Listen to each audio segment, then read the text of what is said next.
So for Dazzlefest this year, the theme is How the Grinch Stole Christmas, and I believe I've already mentioned it here in church that we do have Adam dressing up to be the Grinch, and one of the reasons why I and the kids find that so funny is Adam is very much a you don't have Christmas until after Thanksgiving kind of person. Like, he will see, I don't know if you guys have drove around town and seen at night, there are people that have their Christmas trees up and then lights on or Christmas decorations outside, and Adam will very much be a Grinch.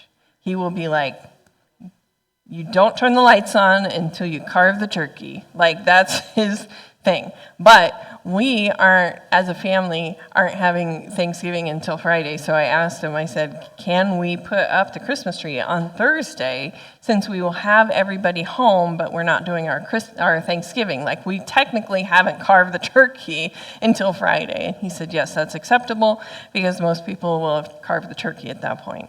So maybe you're in the camp like Adam, who is like, Christmas is only from the day after Thanksgiving until Christmas Day. He doesn't like Christmas lights on after Christmas either.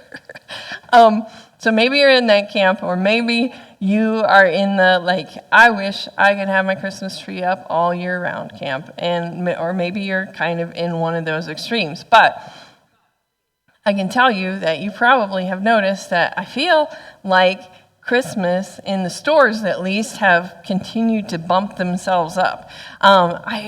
This year, we were seeing Christmas stuff in the aisles at Walmart in Knoxville before even Halloween, and so it was kind of like, oh man, like I'm okay with Christmas coming when it, like Christmas stuff kind of around Thanksgiving, but I'm not necessarily one of those ones that I feel like we have to have Christmas in September, right?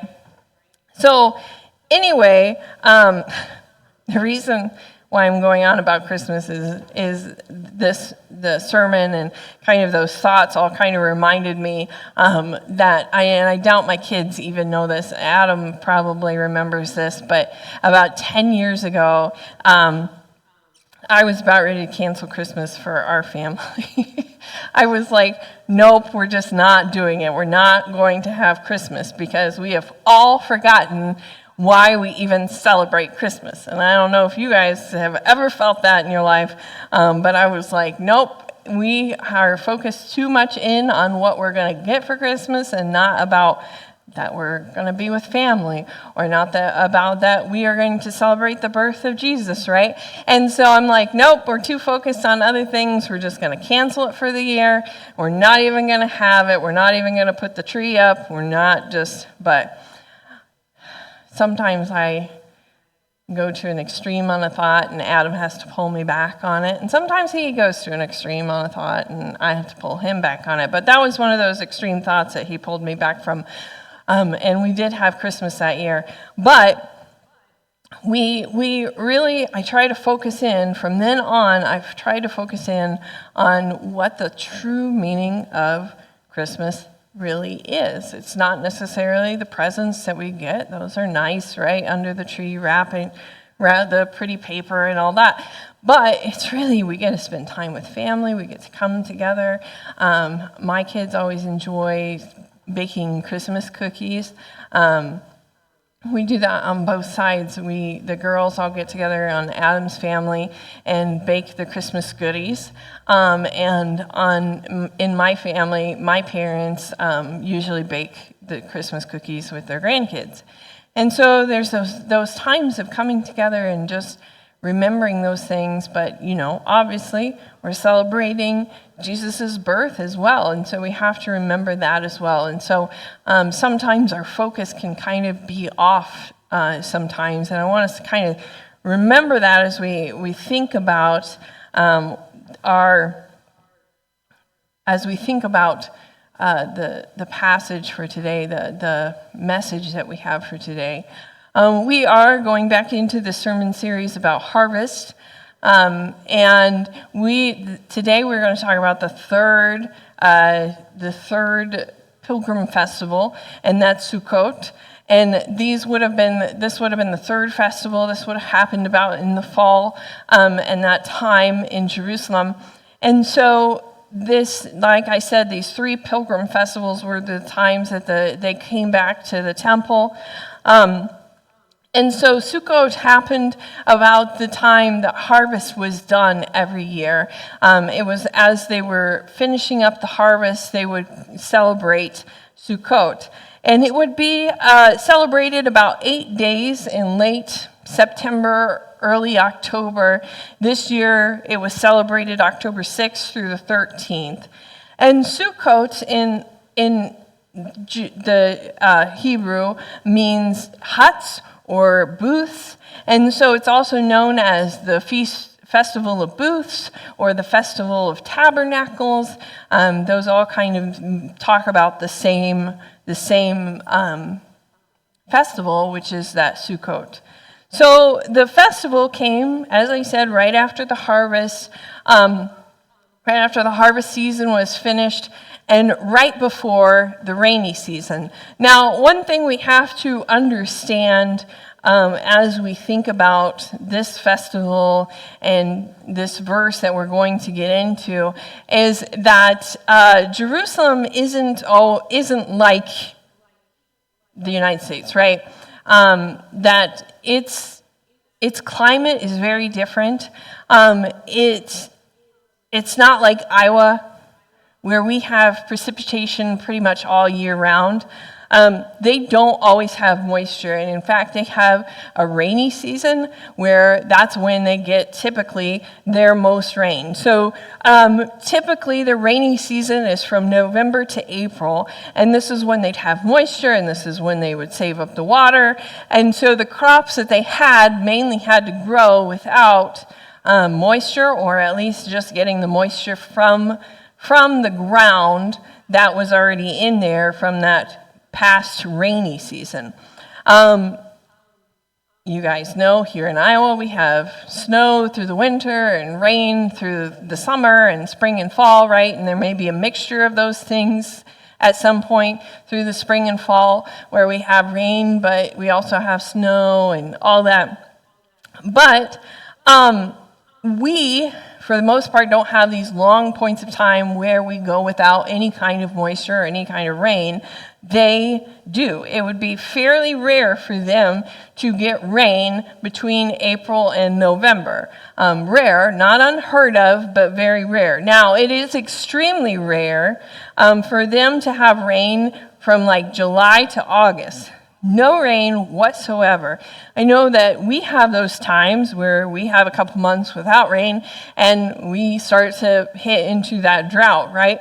And so we start to have these moments where we pray for rain here. Now imagine going multiple months without any kind of moisture whatsoever. And this is one of the things we have to keep in mind as we think about this. Now, this celebration of Sukkot, so this celebration, Festival of Tabernacles, or Festival of Booths, whatever you want to call it, this would happen right before this rainy season would happen. This would happen in those moments where they didn't have rain. They've gone months without rain at all. And now they are coming up to this celebration where they are going to start praying for rain. There's quite a few reasons why they do this celebration. But one of the things was that they were going to be praying for rain. It was kind of like, if we were to take it and put it in our context, it would be kind of like if we had only moisture from some kind of precipitation from November to April, but nothing beyond that, right? November to April, no other rain, snow, anything like that. They never knew how much rain they were going to get during this rainy season, and they also never knew when the rainy season was really going to start.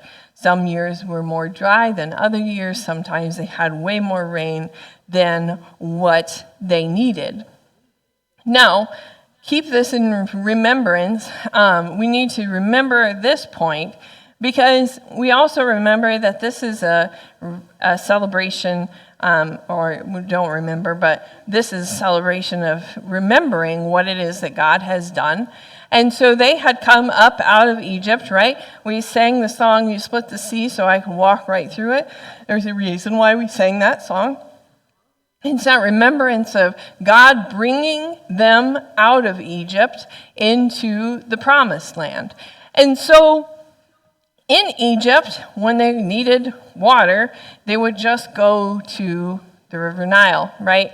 But as they come into the promised land, they don't just have that opportunity to go back to the River Nile. They don't necessarily, and specifically in Jerusalem, have a great water sources. Now, there were springs, and eventually wells were dug, and Jerusalem specifically had the Gihon spring.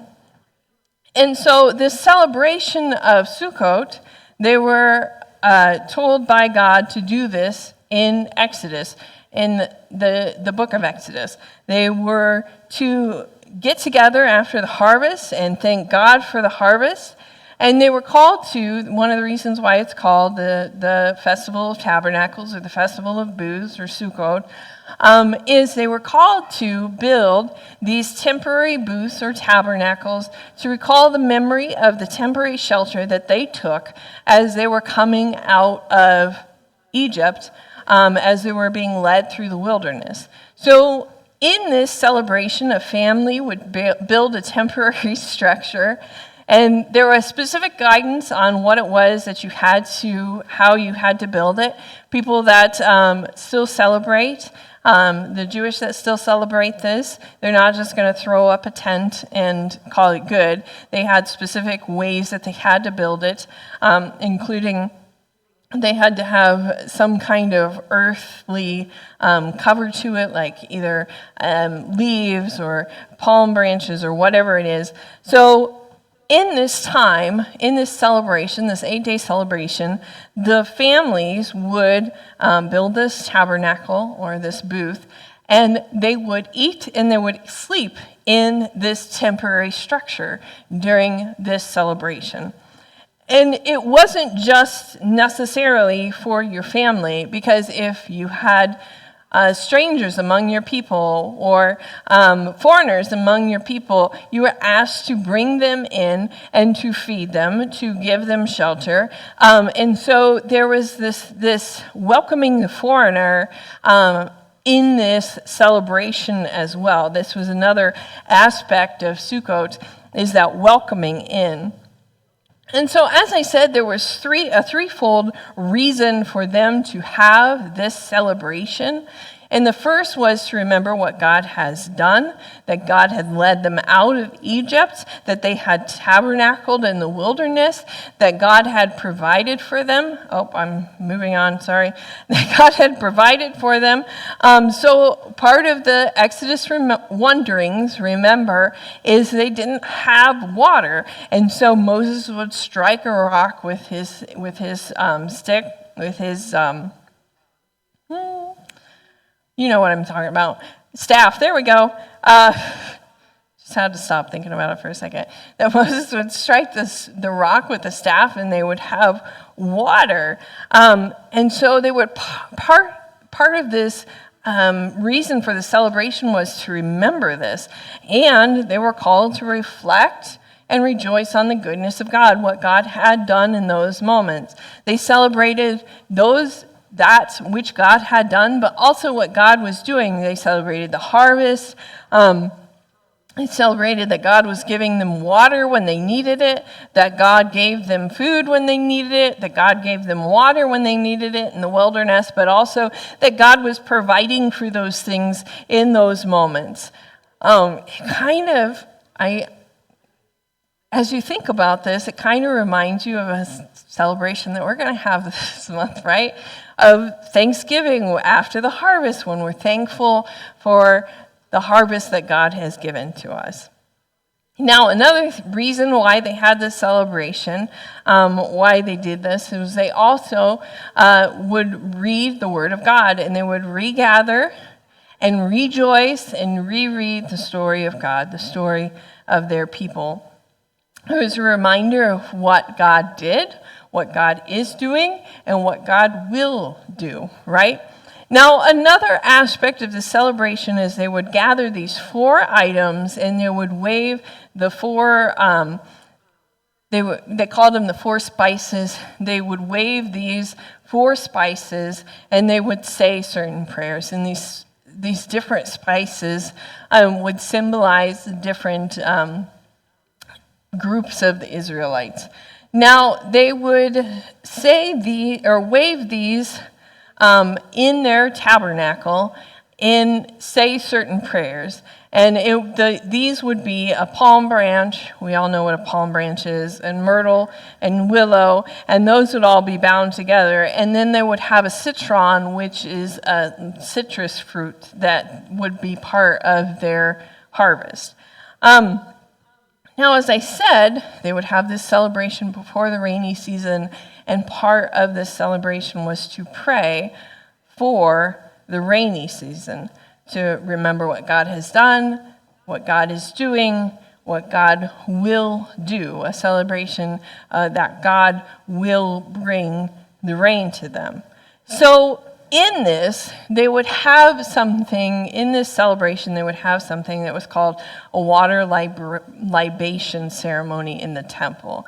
And this would happen during Sukkot. So the priests would draw water from the pool of Siloam and then pour it on the temple altar alongside pouring wine. And this water would splash all over.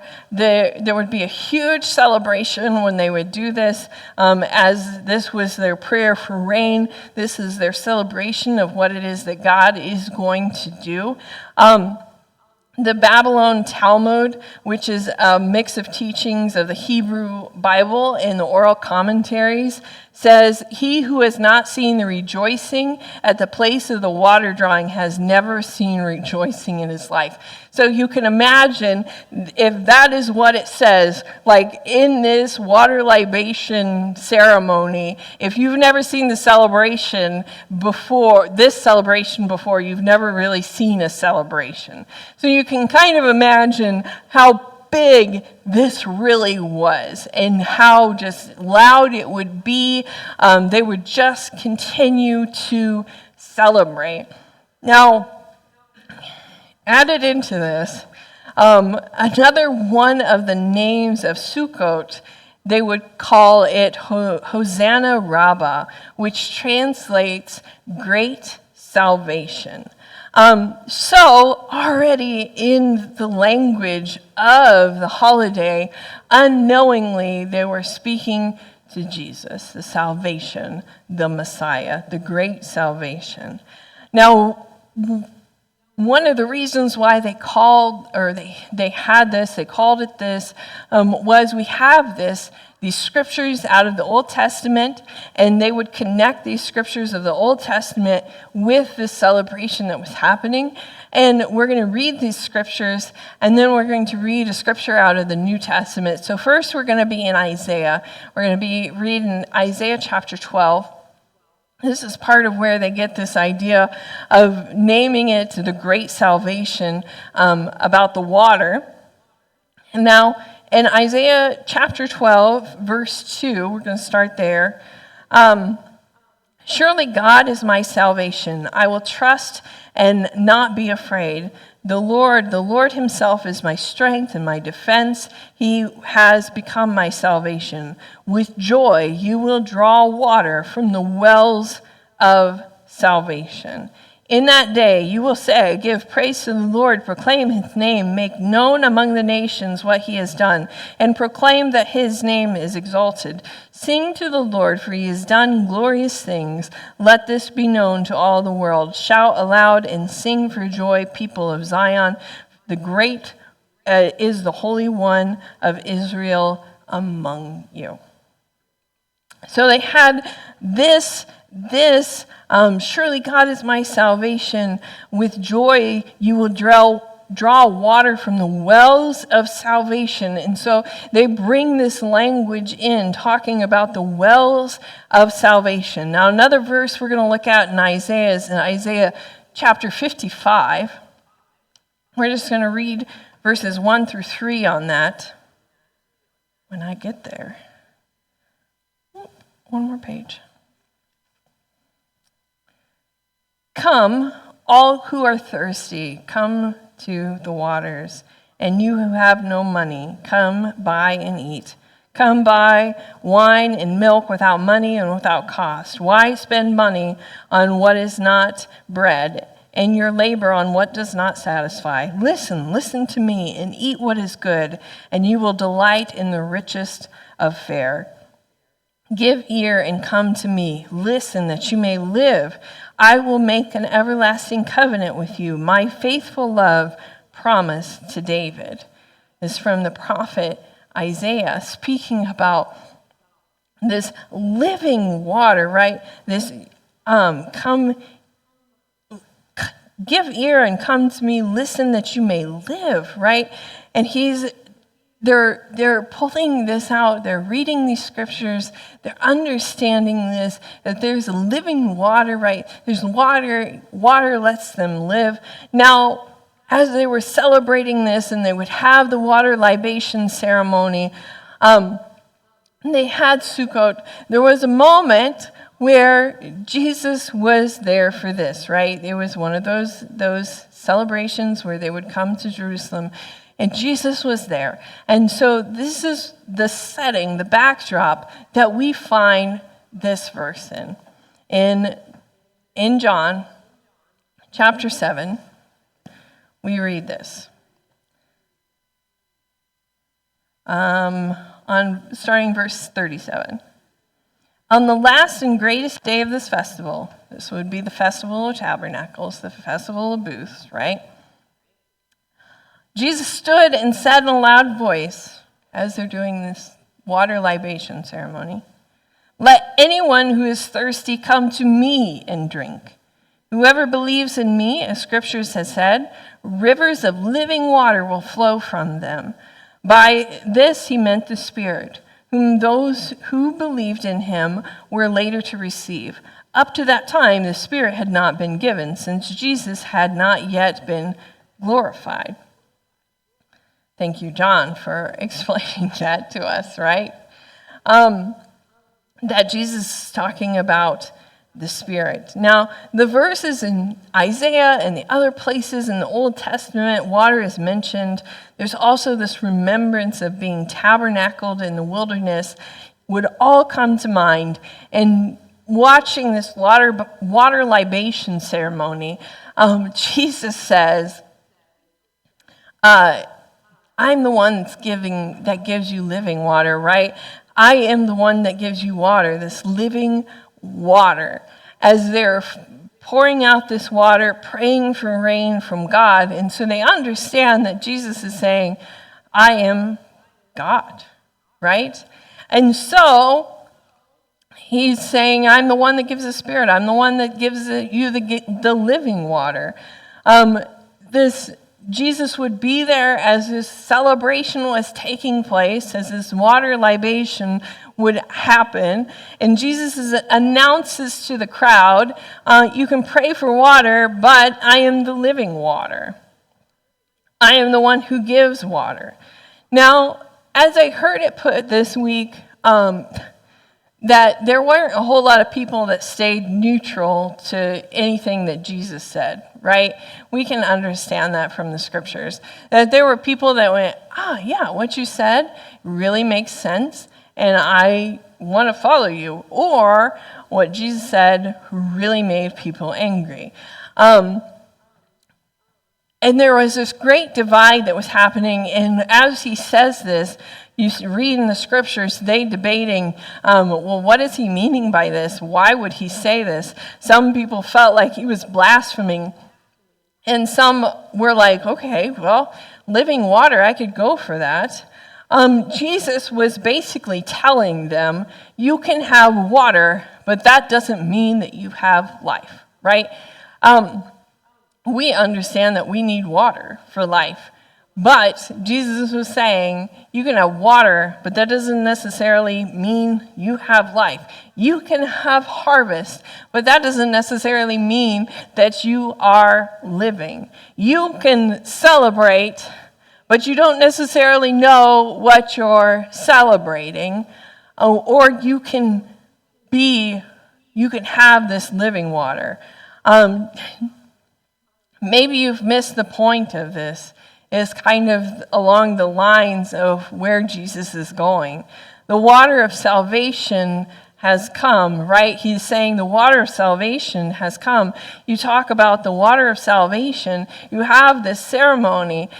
Jesus, as the Messiah, was sitting there in this celebration and says, I am the living, you get living water from me.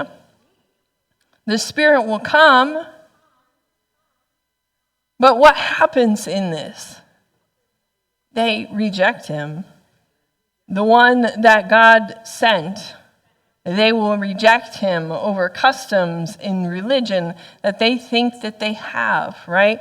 We think about these other, where Jesus' life intersected with these other celebrations. We think about Passover, the fact that they were trying to get him crucified before Passover so that they could still have Passover, right? So they could carry on about what it is that they're doing. They have this water libation ceremony where they're praying for rain, and Jesus says, there's living water. I'm not saying that customs are bad or religion is bad, obviously. But if you have all these things, if you have the customs and you have the celebrations and all of these, but you don't have love, you don't have the true life, then what do any of these things matter? If you don't understand why you are doing these things or what this means, if you don't understand how this fits into the bigger picture of what God's doing, then what does it matter? You can have the drink, but do you have the drink of living water? Does that matter? Now, John connects this for us. As I said, thank you. It's important to have the Spirit, right? Jesus is the fulfillment of this celebration, and they don't even understand this at that time. The thing is that I feel like they get so distracted by the pomp and circumstance that they have to have this celebration. It has to look a certain way, and Jesus is coming in, and he's kind of disrupting that, what it is that they feel it's supposed to look like. And we get hard kind of on the Israelites sometimes and saying, well, why don't they understand this? But I do feel too that sometimes that we get distracted by the celebrations or the pomp and circumstances of all things, and we don't stop to see exactly what it is that God's doing. We just continue to keep our head down and pushing forward, and we forget to even pay attention to where it is that God's taking us. Sometimes we get distracted by this pomp and circumstance of it all. Sometimes we get distracted by we're just going to do it and get through it, right? But sometimes we get distracted by our own feelings. Sometimes we get distracted by anger, and we just get so distracted by it that we forget that the people that we are angry at are made in the image of God, right? Now, I'm not saying that the festivals that they had that we have talked about, or even the ones that we haven't talked about, are bad, because they're not bad. But when they focus so much on the past, when they focus so much on what it was that God had done, they missed the point of what it was that God was doing. And sometimes I think we miss that point too. Sometimes I think that we get so distracted, we get caught up in legalities, or we get caught up in the pomp and circumstance, that we forget what this is all about. We make it far more complicated than it really ever is. We get so complicated in our minds, thinking it has to be this way. It has to look like this. We have to say these certain things, and this is the way that it's done, and this is the way that it always has to be done, and this is the way it's always going to be done. That we sometimes miss the new ways which God is working. And we miss the larger point of it all. And you go, okay, what's the larger point? I feel like the larger point is love. Sometimes we get so caught up in the circumstances and the pomp, and we get so caught up in the legalities of everything that we miss the point, which is love. That God loved us so much. God created, and we made a choice.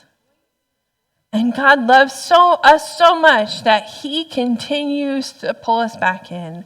And He had a way to bring us back into relationship. And we are called by Jesus to love God and to love others. And that is the point. And each one of these festivals, the Israelites missed part of the point. We think about Passover, the day of preparation, the day that the lambs were slaughtered, and we talked about how that would have been the day that Jesus was crucified, and about the time that they would have stopped slaughtering the lambs, about the time that they would have been done with that, Jesus had died and the temple veil had been torn. And some of them start to understand that. When it's right in front of your face, sometimes you can't ignore it. But when it's not just a plain as day sign in front of your face, sometimes you can just begin to ignore what it is and just focus in. Now, last week we talked about Shavuot, the day that the Spirit was given, and the Israelites still, Peter gives this impassioned speech about how we've missed the point. And some of them still are like, well, we think that they're speaking in different languages just because they're drunk, right? But there were 3,000 that came to know the Lord that day. A lot of them just put their heads down and continued on with what it was that they were doing, went through the motions of the festival. And now we're this week talking about Sukkot, the festival of tabernacles, or the festival of booths.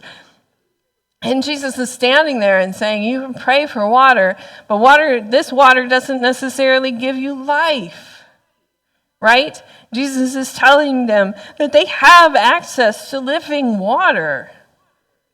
And they go about their ceremony and basically get upset that they feel he interrupts and feels like he's speaking blasphemy. And so I know I said sometimes we get down on the Israelites because we see that they have just put their head down and continued on. But I don't think that it's just them that does it. Sometimes we do it. There could be times where we miss the point, the larger point of it all. That we get so caught up in the pomp and circumstance, that we get so caught up in the legalities of it, that we forget that we're called to love. That we forget that we're called to love God and to love others. And I know maybe this doesn't make sense. I could tell stories, but I'll tell one.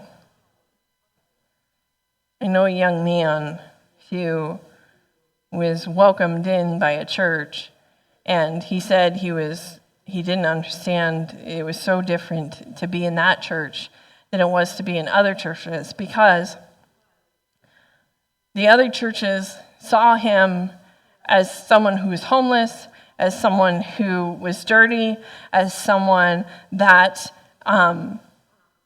didn't have a place to stay, as someone that didn't believe, wasn't the typical person that they saw in church, didn't have the right clothes on, didn't have his Bible with them, all those things. They saw that in him instead of seeing that he was a human being made in God's image, and he deserved, like all the rest of us, to be sitting in a church if he wanted to.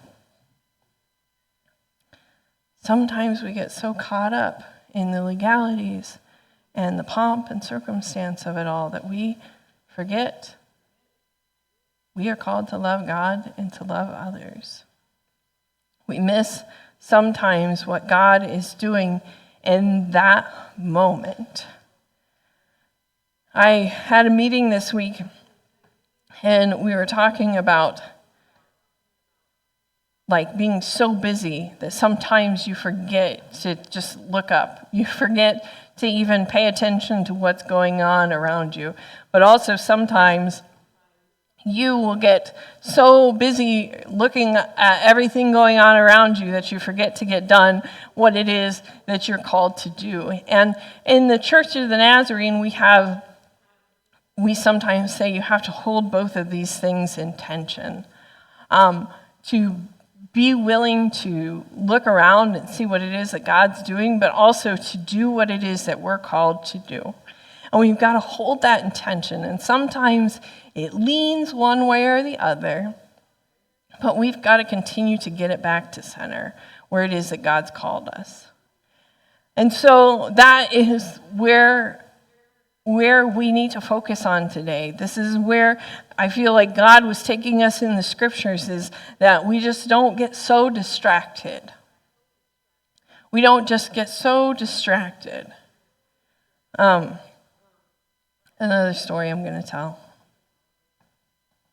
And I didn't ask permission to this, but so I'm just going to leave it pretty vague. But one of my kids at one point would continually get into stuff, like just all the time. And I was a young mom. I was like, stop getting into stuff. Like, stop doing that. And there was this moment that I would just get so upset. I would just get so angry that no matter, it didn't seem like if I could put it on the top shelf and this child would still figure out how to get into this stuff. And there was one moment that this child of mine got into the baby powder. And if you can imagine, I think they were one and a half about that time, what a 1-year-old does with baby powder. Right? All over. It's all over in the living room, all over them, all over the living room. And I'm sitting there going, oh my goodness. Like, I just was trying to fix supper. And I realized in that moment that it wasn't necessarily about the baby powder, right? I was wanting everything to go.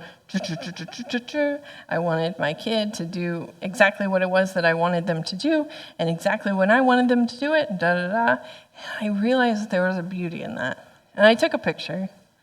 Because I never wanted to forget that moment where I realized that it was less about all of this and more about the moments. They were having fun. It was already done. I let them make the mess. I let them have their fun, and then I cleaned it up. Sometimes we get so caught up in the this and this and this and this, and we miss the moments that really have a meaning to them. Sometimes we get so caught up in the pomp and circumstance of Christmas that we forget the moments that really had meaning to them.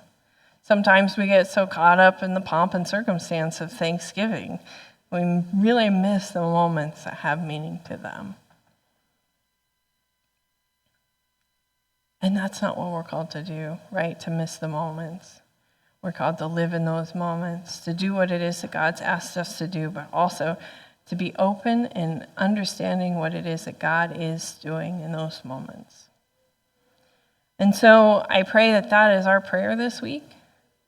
We continue to pray for God to guide us in that, in what it is that we are doing.